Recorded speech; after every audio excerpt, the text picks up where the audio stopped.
Et puis petit à petit, au fil des années, le maire a pris de plus en plus de pouvoir, au point que parfois il passait par-dessus des décisions qui avaient été prises en commission. Et là, ça a commencé à me travailler un petit peu, à me déranger. Et donc, je me suis posé des questions sur la gouvernance. Je ne connaissais absolument rien à la politique. Je m'étais beaucoup impliqué dans le milieu associatif, mais jamais dans le milieu de la politique et de la politique municipale. Et donc, ça commençait à me travailler et j'ai cherché comment on pourrait faire pour que ce soit un petit peu différent.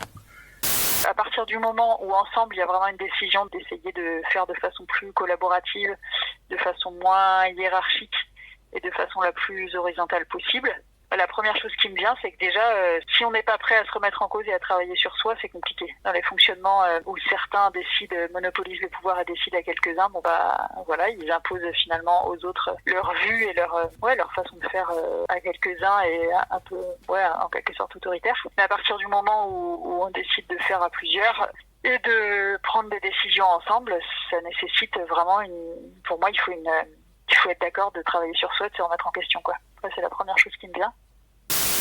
En utilisant ces fameux outils comme le World Café, la boule de neige, des outils qui permettent de faire émerger des idées, qui permettent aussi de faire en sorte que tout le monde puisse s'exprimer, que tout le monde puisse être écouté et entendu. Et à l'aide de ces outils, on a fabriqué un programme pour la commune. Alors des projets, quand on a travaillé sur l'émergence des projets, je crois qu'il y en avait 140. C'était assez impressionnant pour la commune, dont certains complètement farfelus. La piscine dans l'église, quand on faisait des cafés citoyens, le premier samedi matin de chaque mois, tour de rôle, on animait ces réunions qui étaient publiques et complètement ouvertes. Et moi, j'ai eu des retours parfois de personnes qui venaient pour la première fois et qui me disaient « mais je suis super content ou contente d'avoir pu m'exprimer ». Ce mélange à la fois de rigueur et d'ouverture qui permet vraiment l'expression. Et vraiment, les participants étaient satisfaits de ce fonctionnement. Et nous aussi, du coup, parce qu'on sentait bien que ça permettait vraiment la meilleure expression possible, même s'il s'agit des crottes de chien, quoi. Je veux dire, dans une réunion comme ces cafés citoyens où les gens viennent avec des problèmes qui existent dans la commune, mais qui les concernent peut-être un peu plus directement, et chacun a envie de poser ses doléances, tout ça. Mais voilà, on arrivait à la fois à faire en sorte que ces personnes soient écoutées et qu'il y ait un échange ensuite au niveau des participants à la réunion pour arriver à une prise de décision, parce que on s'en servait, nous, après, au niveau du groupe de coordination, pour orienter nos objectifs aussi. On se disait, ça, il faut qu'on s'en occupe. Il faut vraiment... et c'était issu souvent de propositions des habitants qui participaient à ces réunions publiques. Il y avait une assemblée par mois, donc j'en ai pas fait beaucoup en fait des assemblées.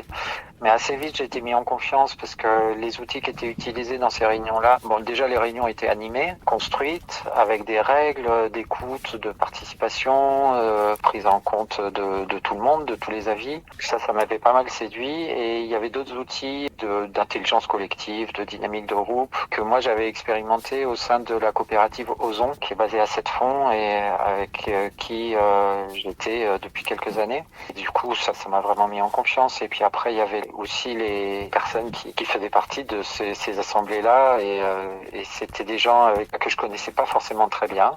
Il y avait quelques nouveaux arrivants, mais très vite, j'ai senti que c'était des gens sérieux, sur qui on pouvait s'appuyer et avec qui on pouvait avoir confiance.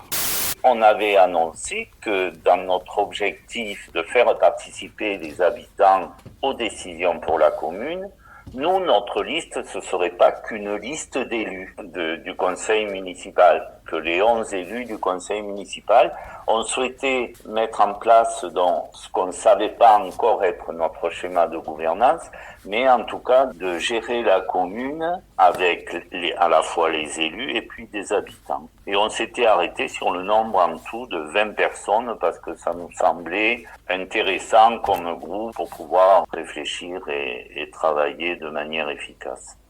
La chose qui nous a permis de fonctionner, c'est cet outil du schéma de gouvernance. Quand on a compris, en fait, que plus on voulait avoir un système qui sortait de la verticalité et qui avait le plus d'horizontalité possible et qui permettait de mettre à contribution plus de personnes, en fait, on a compris que pour mettre ça en place et pour éviter les prises de pouvoir, justement, enfin, dans un système comme ça, ce qu'on a compris, c'est que ce qui allait nous aider, c'était de définir précisément le cadre et les règles et d'essayer vraiment de s'y tenir. Et du coup, on a essayé d'être très très très précis dans le schéma de gouvernance sur la définition de qui fait partie de quel groupe, à quelles conditions, comment on sort d'un groupe, comment on intègre un autre groupe, et en gros, quelle légitimité pour quelle entité. Donc on a fait ce travail-là qu'on a validé aussi au consentement. Ça a vraiment été passionnant parce que chaque phrase du document explicatif du schéma de gouvernance, il a vraiment été soumis aux demandes d'éclaircissement. Il y a eu des objections. Ah bah là, est-ce que ça va comme ça? Est-ce qu'on aménage?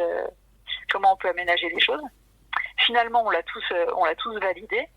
Et ce qui a été incroyable, c'est que vraiment du jour au lendemain, on a vraiment beaucoup gagné en efficacité. Parce qu'à partir du moment où les choses elles sont définies et où chacun peut prendre un petit peu ses responsabilités en ayant de la légitimité parce qu'il est référent d'une commission, parce qu'il est secrétaire, parce qu'il est animateur, parce que les rôles sont clairs et définis, à ce moment-là, on peut avancer. On a fait cette formation de 2 jours avec Tristan et là on a établi un schéma de gouvernance. Moi après en réunion j'ai dit écoutez, en fait c'est la coordination qui doit traiter de tous les sujets importants, les sujets de fond. Et nous, en opérationnel, on doit assurer la représentation, l'accueil des habitants, les rapports avec les instances extérieures, les collectivités territoriales et tout ça. Mais c'est pas nous qui devons travailler les dossiers. Et nous, on va les porter ces dossiers-là. Mais on ne sera qu'un porte-parole. Et comme ça, les décisions importantes, elles seront prises au sein des commissions et de la coordination. Et la deuxième raison pour laquelle j'ai proposé ça et que ça a été validé, c'était aussi de dire si c'est le maire et les adjoints qui traitent de tous les dossiers, on va pas tenir le coup et on va avoir une charge mentale énorme. Et en plus de ça, on n'aura pas suffisamment de temps pour vous intégrer aux prises de décision. Et donc, aussi, on avait déterminé que ce qui était primordial, c'était la circulation de l'information dans une commune. Les comptes rendus des réunions de groupe de coordination des commissions sont publics, sont diffusés sur le site de la commune. Je sais qu'à Najac, dans le mandat précédent, c'était pas aussi avancé que vous, mais il y avait un choix de pas le faire. Ça, vous, pourquoi vous avez fait le choix de rendre public tout ça? Déjà, normalement, les comptes rendus des conseils municipaux, c'est obligatoire qu'ils soient rendus publics. Oui, non, là, je parle vraiment justement de ce qui n'est pas obligatoire, les comptes rendus du groupe de coordination et des commissions. Comme, si tu veux, les conseils municipaux, c'était que pour entériner ce qui était décidé au groupe de coordination. On aurait pu effectivement faire ça, mais un des principes quand même phares de ce fonctionnement, c'est d'être transparent et de communiquer sur nos actions ou nos projets. Ça, c'est un des points centraux du fonctionnement participatif, la question de la communication et de la transparence. Alors après, évidemment, la transparence, tout est relatif. Il y a des choses qu'on peut pas dire pour des raisons de confidentialité. Il y a des choses qu'on peut pas dire pour un certain nombre de raisons.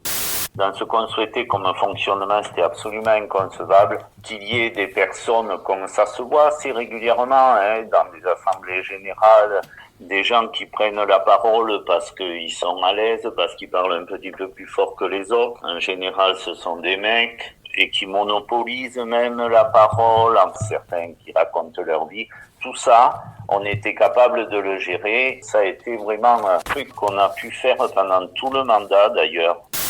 Ce qu'on a appris en fait à faire au fur et à mesure des mois et des années, c'est d'apprendre à se taire et vraiment à prendre conscience qu'il fallait qu'on ouvre la bouche et qu'on parle que quand vraiment on avait quelque chose de pertinent à apporter. Pour moi, on a vraiment appris à se taire, à faire confiance à ceux qui travaillaient sur les dossiers, et à ceux qui étaient compétents, que ce soit pour leur expertise sur une thématique, que ce soit pour leur connaissance du territoire, que ce soit pour leur connaissance des personnes aussi acteurs du territoire ou des gens du village. On a vraiment appris à se faire confiance. Donc pour moi, c'est un autre maître mot là vraiment de l'aventure, c'est vraiment la question de la confiance.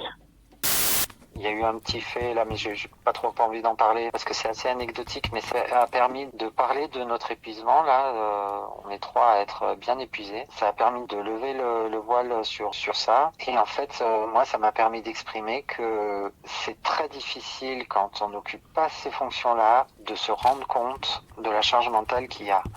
Mes adjointes travaillent énormément, elles sont hyper impliquées, elles me soulagent à plein d'endroits. Mais il y a encore une différence entre le maire et les adjoints, c'est que la responsabilité, c'est un poids très fort, très lourd. Et le maire est un peu responsable de tout ce qui se passe dans le village. Et aussi l'image et la place où nous mettent tous les gens, y compris à Vaour, le groupe de coordination. Et donc c'est différent et ça charge. Après, il y a des côtés positifs aussi, hein, mais de plus, il y a une chose, c'est que à la communauté de communes, par exemple, moi j'ai l'impression de vivre dans les années 50, quoi, en termes de démocratie et tout ça, c'est vraiment à l'ancienne.